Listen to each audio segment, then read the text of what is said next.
ఈరోజు Nandigama municipal chairperson ఎన్నిక జరగనుంది. షెడ్యూల్ ప్రకారం ఎన్నిక నిన్న జరగాల్సి ఉంది. అయితే అభ్యర్థి విషయంలో ఎమ్మెల్యే సౌమ్య, ఎంపీ కేశినేని చిన్ని మధ్య సయోధ్య కుదరలేదు. పార్టీ తరపున స్వర్ణలతకు అవకాశం ఇవ్వాలని ఎంపీ కేశినేని చిన్ని చెప్పగా, ఎమ్మెల్యే సౌమ్య వేరే వారికి ఇవ్వాలని కోరటంతో ఎన్నిక ఆగిపోయింది.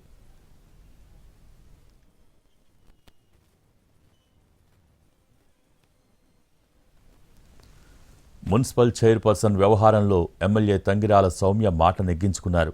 పార్టీ అధిష్టానం సైతం మున్సిపల్ చైర్పర్సన్గా ఎవరిని నియమించాలో తుది నిర్ణయం ఆమెకే కట్టబెట్టడంతో వివాదం సద్దుమణిగింది.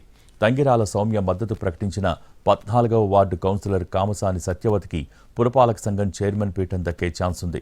ఎంపీ మద్దతు ప్రకటించిన స్వర్ణలతకు పదవి ఇవ్వటం తనకి ఇష్టం లేదని పార్టీ పెద్దలకు క్లారిటీ ఇచ్చారామె. దీంతో సౌమ్య ప్రతిపాదించిన సత్యవతి చైర్పర్సన్గా ఎంపిక కావటం లాంఛనం అంటున్నాయి పార్టీ వర్గాలు.